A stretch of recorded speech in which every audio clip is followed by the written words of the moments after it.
Hello guys! Mag-fishing kami. O, see? Pang ulam. O, diba? Kami. Babiyahe kami mga langga ng 45 minutes hanggang dun sa aming pupuntahang tabing dagat. Pero dahil may sasakyan naman at sanay na kami dito sa New Zealand na lahat ng aming pinupuntahan ay malayo. Bili mo na kami ng guys. Mga 20 minutes kami nagbabiyahe, mga 1 hour, pero okay lang.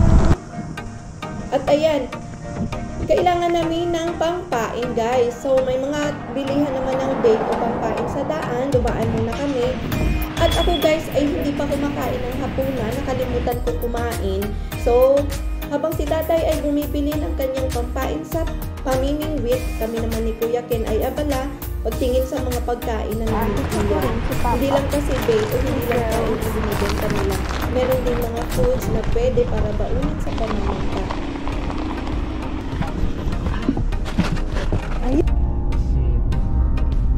Kung makikita nyo mga langga, napakaganda ng panahon, diba? Yung mga oras na yan ay 7 o'clock na ng gabi. Dito kasi lumulubog ang araw ng 9 o'clock, minsan ay 9:30. So, magsi 7 o'clock na yan. Nakarating na kami ngayon dito sa tinatawag na boat ramp. Yan ay talagang rampahan ng mga bangka. At kailangan ayusin ni tatay ang aming bangka para siguraduhin na walang problema pagdating namin sa laot. Like this. At ito mga langga, ready to go na nga kami. Good luck sa amin. Kaya naayos niya yung bangka para hindi maaari ko. And ready na tayo guys. Ito na. Kailangan may life vest for safety.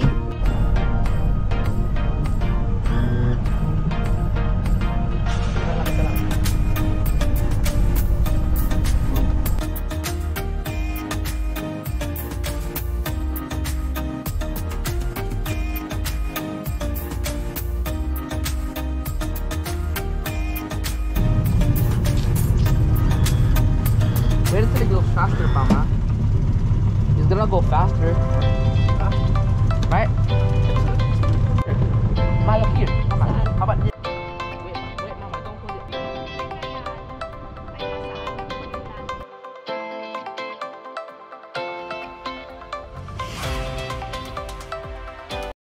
There's a tsunami here. At nakarating na nga kami mga langga dito sa Mussel Farm o dito sa pasikunan ng mga tahong. Kung nakikita nyo yung mga buya na yan sumisipol ang mga tahong. Merong nagha-harvest dyan. Alam nyo ba nakaranas na akong mag-fishing kasama nila na may nagha-harvest na isang barko at napakaraming isda nung time na yun. Yan. Ito naman sa gitna. Why though? Yeah, okay. Bakit? And then ito, i-bolt mo siya, dapat naka-tali. Paano siya mag-lunos. Okay?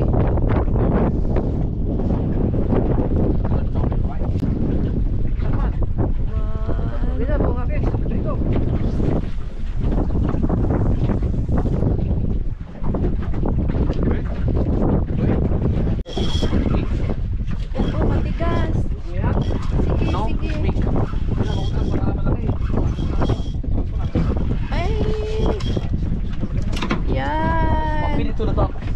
Oh, too small. Feed it to the birds. Feed it to the birds.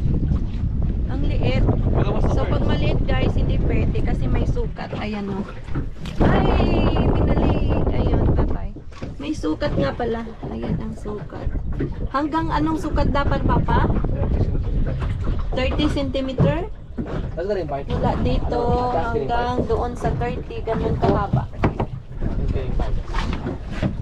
Kasi huhulihin ng pulis pag maliliit. Magkano ang fine, Papa, pag nahuli?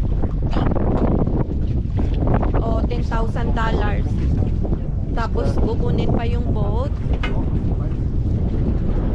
Kukunin ang sasakyan. Tapos may penalty pa na 10,000 o half ay mga 10,000.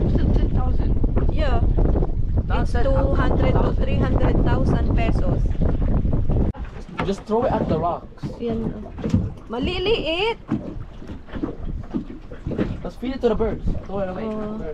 Maliit, ipakita mo. Oh, 30. sukat. 30. Pasok. Pasok! 31. 31? Oh guys, pasok daw 31. Baka naman mali yung sukat mo.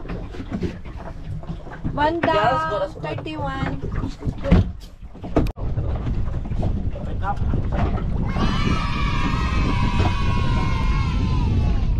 Meron ulit si Ken, nahuli. Yan. Ay, ayan, malaki. Yehoy. Maliit. O, patingin. Kailangan sukatin natin guys palagi para sure. It's hindi aabot dito. Ilapit mo yan. Abot naman 32 pa nga.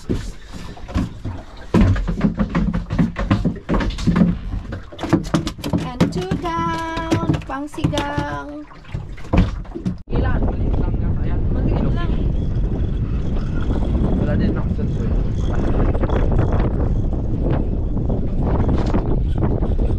Maliit. Maliit. Mas malak sa akin. Not good size yata yan eh. Oh, it's swallowed. How many bites? Malaki. Yan. Tayo si mama. Kasi malaki to guys. Parang mabigat sa aking bunsuan na. Ha? Pala. Ayan.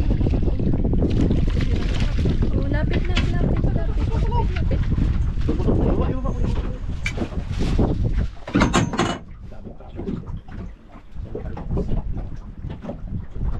Tayo ba dito?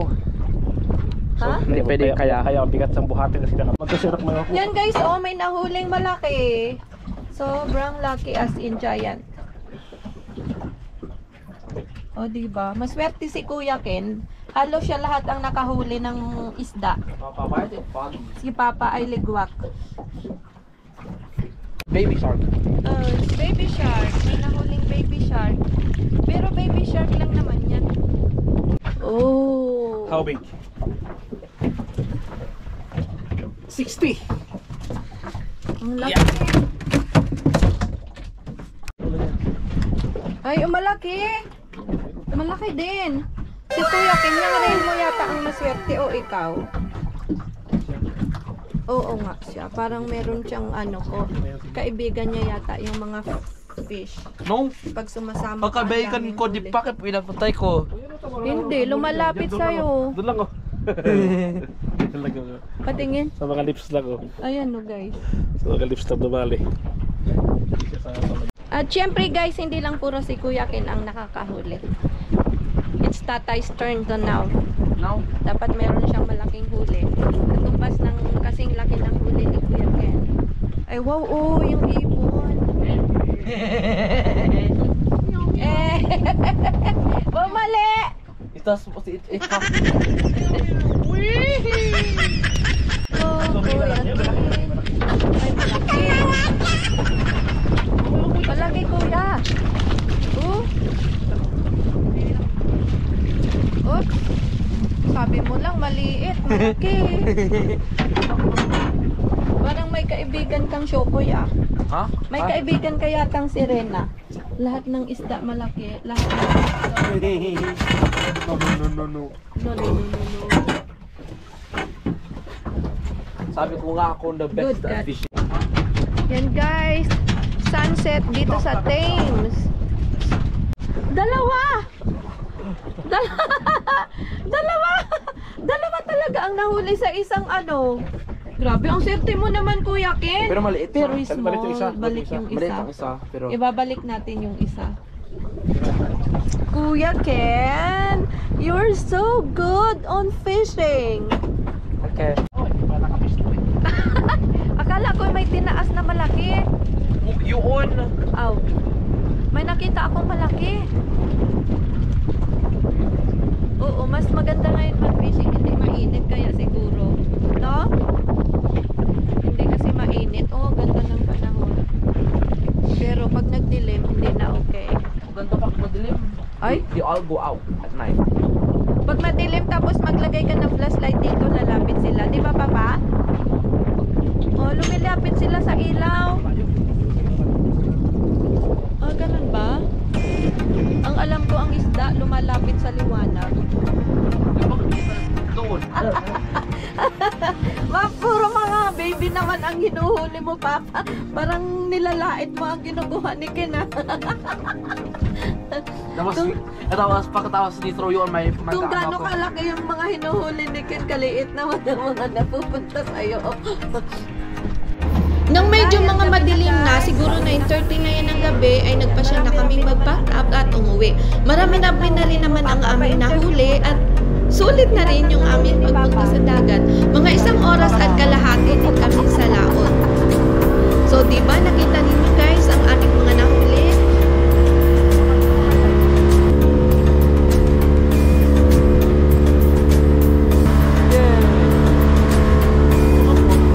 Isang oras at kalahati kami nag-fishing. Anong pagpalikot? Kasi nininervous ako.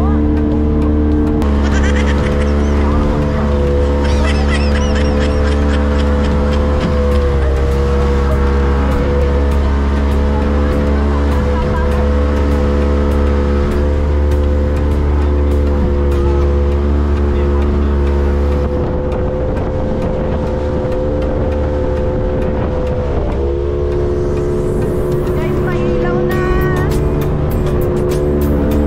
Pero, isang oras at kalahati kami nag-fishing. Marami na rin. Marami. Dahil dalawang malalaki. Diba?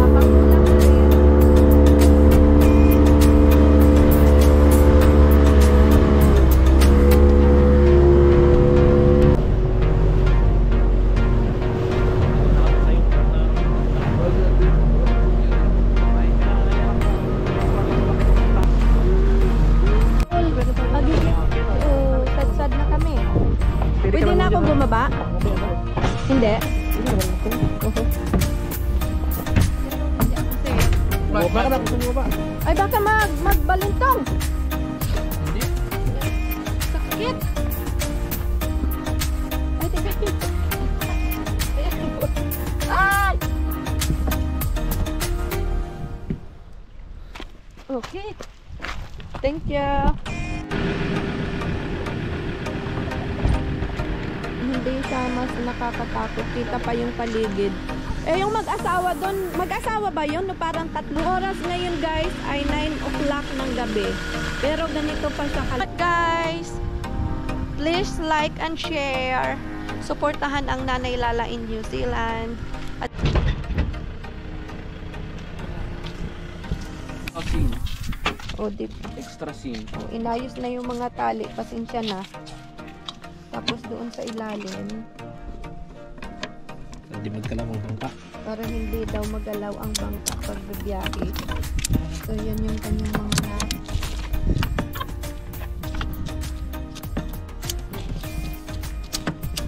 tapos yung may tali naman siya. May mga hook siya, guys.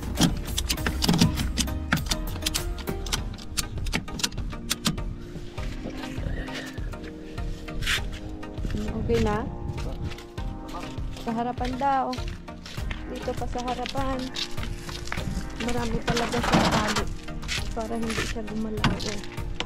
Meron siyang hook doon.